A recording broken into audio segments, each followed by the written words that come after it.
2 Arten was zu sagen. Von Paul Trebbel. Wenn beispielsweise mal abends spät ein Auto vor deinem Hof da steht und du tätst gerne noch ein bisschen raus, kannst aber nicht wegen dem Auto vor deinem Haus, da hilft dir nix bei allem Schaden, musst zuallererst mal warten.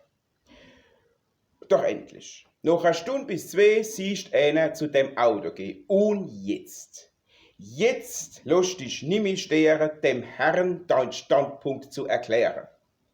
Doch kannst, für dem was zu erzählen, 2 verschiedene Ausdrucksformen wählen.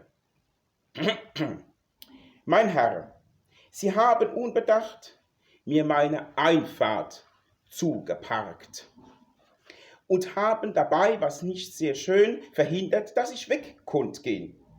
Und haben so, was hier gerügt, der Wirtschaft Schaden zugefügt. Ich möchte nun zusammenfassen, tun Sie dies höflichst unterlassen. Doch kann man auch, das zeige ich da, das anders sagen.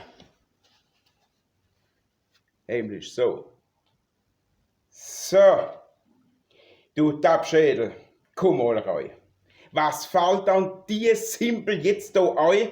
Mit deiner Schrottschäste da vergammelt, du hast den Scheins beim Spermel gesammelt. Noch einmal stellt dich dies so dumm. Ah, dann dreh ich da den Krutzer um, da vor meinem Hof, da frech zu halten. Mit der Schüssel der Alten. Ach komm, halt die Gusch. Red ja kein Wort. Mal Stammtisch, Brüder, müssen warten, wegen dir so einem damelsommer Vater. Und noch einmal Kerl. Dann hilft dir Gott. Hau ab, du Arsch, mitsamt deinem Schrott.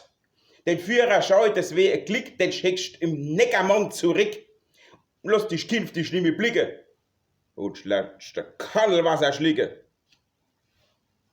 Tja, wie gesagt, es tun beide Arten gehen. Und welche nimmst, musst selber sehen. Denn jede hat doch schon für sich einen eigenen Vorteil, sicherlich. Doch für Gesundheit und Gemüt ist die Zwett viel besser, wie man sieht.